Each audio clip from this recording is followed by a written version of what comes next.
Saturday, May 2nd, 2020. Hope this show finds you and yours doing well. It's starting to get warm outside, so that's kind of exciting. It's going to be kind of a different summer, but it's still nice to feel the sun a little bit. So before we get started on today's show, a couple of housekeeping notes. First of all, thanks to everybody that hung in there through all the technical difficulties on Wednesday night for the live stream. Once we got things settled down, I think we had a nice little chat about our Vegas memories, some of mine and some of yours. So thanks for dropping by for that. We will do it again, hopefully with less glitches. And we will have a brief live stream coming up this Wednesday. If you didn't check out my quick video on Thursday, it's basically for those of you who've contributed something to the show as far as a Vegas tip, a video, somebody that purchased merchandise in the store. If you did one of those things and you didn't check out Thursday's video, go back and do that. You'll want to register. We're going to spin a prize wheel and the winner will get a $25 Amazon gift card. We're probably going to do that at least every few months going forward. Help recognize those people who help us out. If you'd like to be one of those people to help us out, be a guest mixologist or have another idea for a show segment, do get in touch with me. I'll put the email address on the bottom of the screen here, jrswift@vegastipstricks.com. Love to have your contribution. Finally, if you just can't get enough of me, and that seems unlikely, you're going to want to check out Hog and 2 Cents channel tomorrow at 2 o'clock Eastern Time, 1 o'clock Central, 11 o'clock a.m. Vegas time, where I will be facing off against my friend Kevin Matrix 2021 in a USA versus UK Battle Royal, or something like that. We'll probably just be sipping cocktails and being vaguely incoherent. But it should be a fun broadcast. And even if you don't check that out, be sure you check out Hog and 2 Cents channel. They're providing a lot of entertainment right now when we could all use it. Today we're going to get started with the news, and the news segment typically has a habit of becoming a commentary segment, but not as much so today. What I really wanted to talk about today there was a lot of news as far as Vegas reopenings, and while most of these are very tentative, I thought I would amass those and also do a little research to tell you what the current plans are. And obviously these plans are going to be subject to the governor's orders and how quickly the state of Nevada manages to pass through the different phased reopenings. Every state seems to be doing something similar to that. But this is just the casino's plans themselves. A couple of things related to that. MGM announced on Thursday that when they reopen, they would likely open just 2 or 3 of their properties, which is something we've been talking about here on the show for the better part of 4 to 6 weeks. But it was more or less confirmed. Not surprisingly, one of those would almost certainly be Bellagio. The other one that was mentioned was New York, New York. Bellagio makes a lot of sense because it best competes with a number of other standalone properties which would likely be reopening at the same time. For example, Wynn, Venetian, Cosmopolitan, all more or less upscale properties, so Bellagio giving MGM a better chance to compete, New York being more of a budget option. Not heard anything official from Caesars on that front, but it would seem likely that probably Caesars Palace and maybe something like Link, Flamingo, Bally's, one of those properties would be their choice, but no information on that. It's also been speculated that before the Strip opens up, and maybe even before downtown opens up, you would see some of the locals properties do so. And while we don't have a lot of hard data on that, we did see a leaked memo from Station Casinos to a number of their employees this week about what their staged reopening would look like.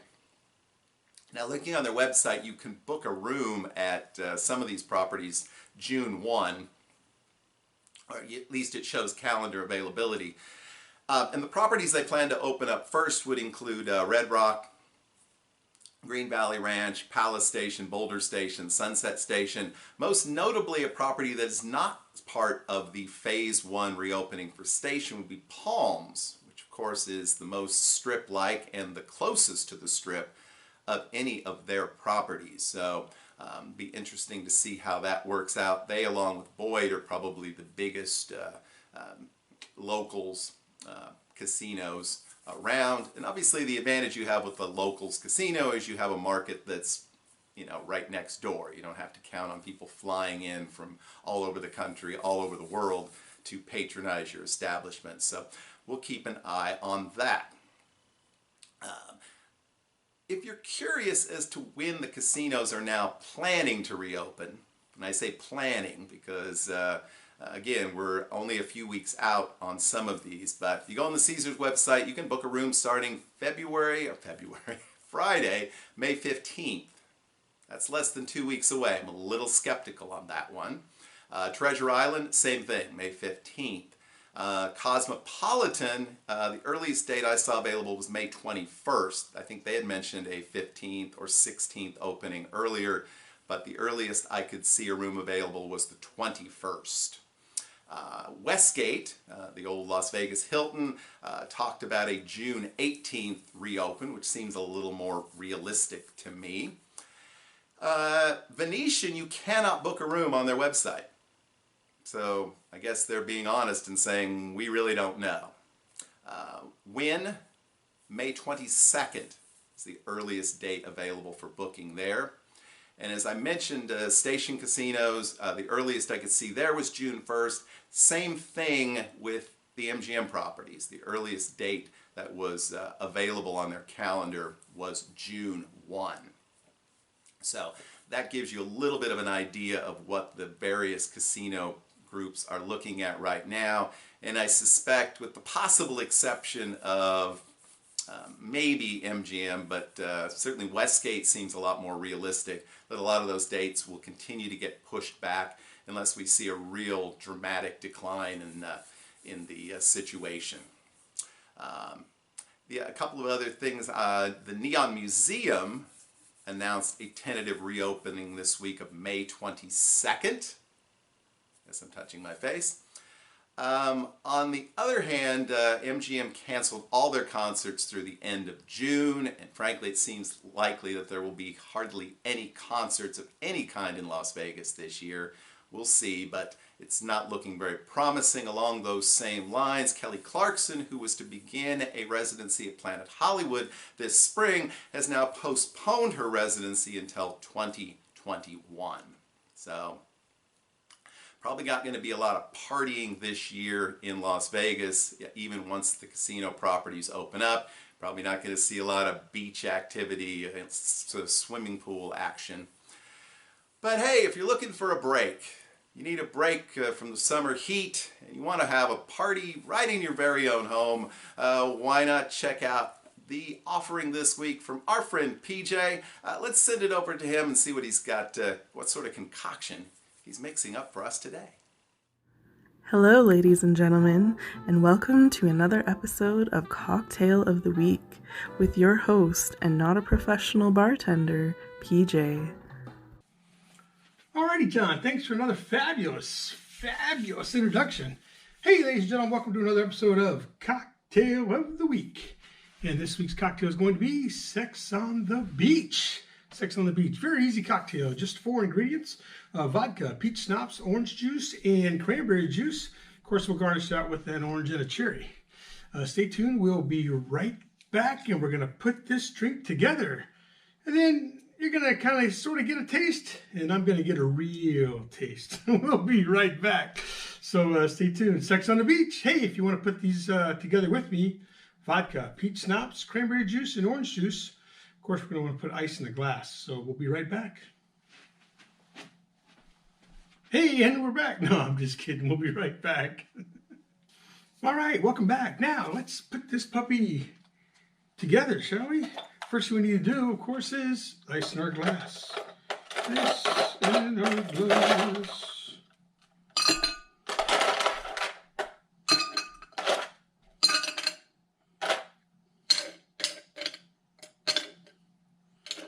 Okay, tuck down in there. There we go. You don't want to depart. All right. There Here we go. Okay, so now first thing we're going to do is 1 ounce of vodka. 1 ounce of vodka. Then right after that, we're going to do a little peach schnapps, about a 1/2 ounce or maybe a tad more, depending on what your taste is. All right, then we're going to do 2 ounces of orange juice.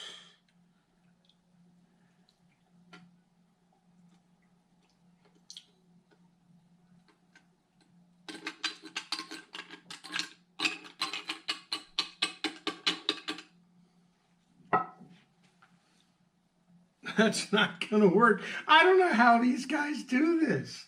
This kills me. They must be cheating. So we're going to cheat too. We're going to add some more orange juice there. You're still going to get a nice kick because we've got a bunch of vodka. Then once we get done with that, we're going to add our cranberry juice.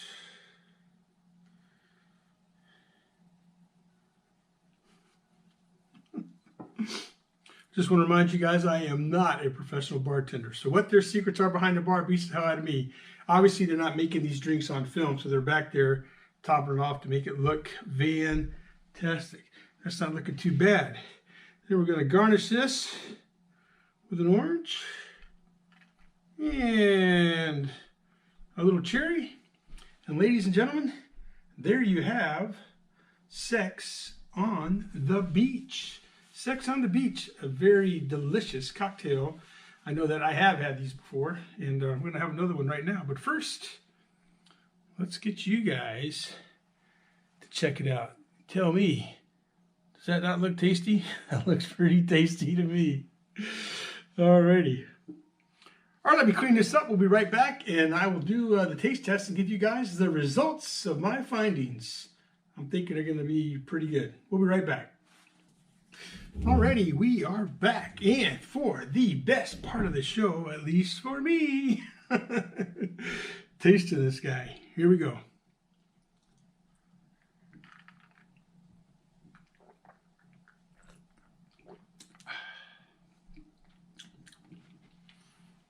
That's good. That's good. Probably a little bit too much orange juice, but not bad. I know I said 2 ounces, but basically what you're going to have to do is just top off the glass up to almost from about 1 inch from the top and then dump in your cranberry juice. I think it's going to still be fine. You can still taste the vodka. You can definitely taste the peach schnapps, the orange juice, cranberry juice. I mean, it's a good drink. It's a good drink. It's sweet.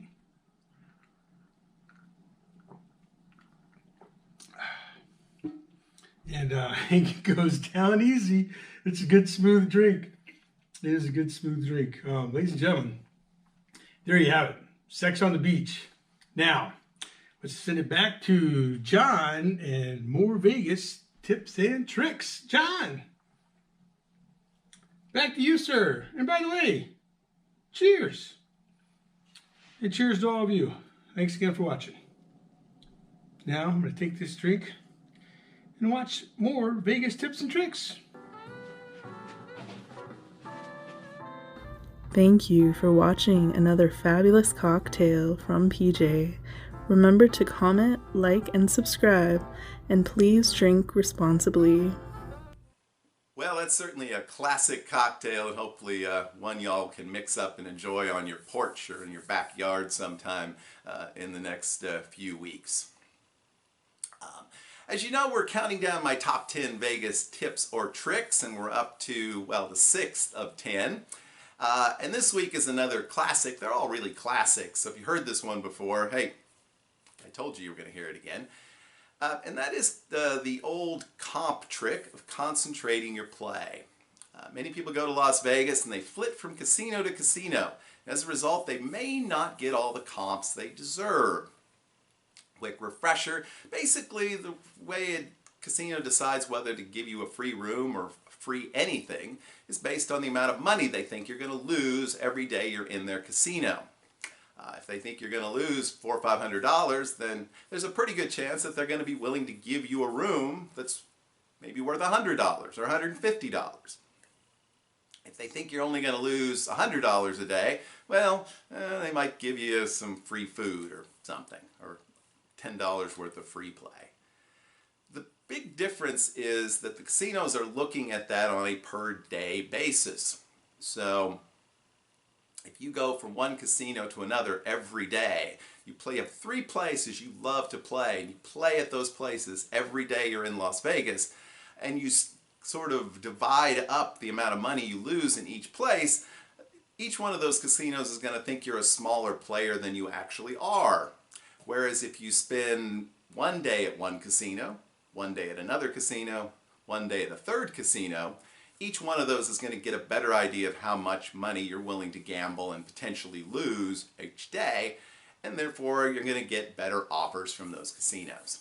So don't go from place to place. If you want to maximize your comps, you want to concentrate your play for the most comps. And that's one of our very best Vegas tips or tricks, and our Vegas tip or trick for the week. As we talk about concerts and entertainers, this week we mark the premature demise. It's an interesting term. It was May 1st, 2009 that we lost one of the most popular performers probably in the history of the Las Vegas Strip. And unless you were a visitor to Las Vegas during the late 90s or the aughts, you may not even know his name. But his name was Danny Gans. He started out as a professional athlete, had some injuries, decided to get into entertainment as well, sort of worked his way up through the business, finally got himself a show in Las Vegas at the Stratosphere, was very successful there, moved on to the Rio, where he became even more successful, and then finally in 2000 moved to the Mirage, which built an entire theater, the Danny Gans Theater, just for him. He was consistently a sold-out performer, an impressionist, singer, dancer. He could kind of do it all. Clearly his market was sort of middle-aged, middle America, and he played to that crowd beautifully with his stuff. May not have been for everybody. I never saw Danny, but I did watch a number of YouTube videos in preparation for today's show. And he was certainly very talented. He was Entertainer of the Year, Performer of the Year. It was a sold-out show. You weren't getting discounted tickets to this one. He finally, in 2009, moved over to Encore, where he was going to perform for a great period of time. But sadly, he died in his sleep on May 1st, 2009. Apparently it was a drug reaction. He had a pre-existing heart condition, and he was taking some pain pills, and he was only 52 years old. So definitely check out Danny Gans on YouTube and check out what all the hoopla was about. But anybody that was a traveler to Las Vegas during his heyday can't help but remember his image. And if you saw his show, I'm sure you have fond memories of that as well. So that's our day in Vegas history. Not a particularly happy one this time, but thought it was a valuable day to remember Danny Gans. And remember that we'll be back this Wednesday with our wheel spin if you want to check out and see who wins the big prize. Okay, it's not that big. And of course, we'll be back next Saturday with another episode of Vegas Weekly. Until then, I hope that each and every one of you has a great, lucky, and healthy week. We will see you soon.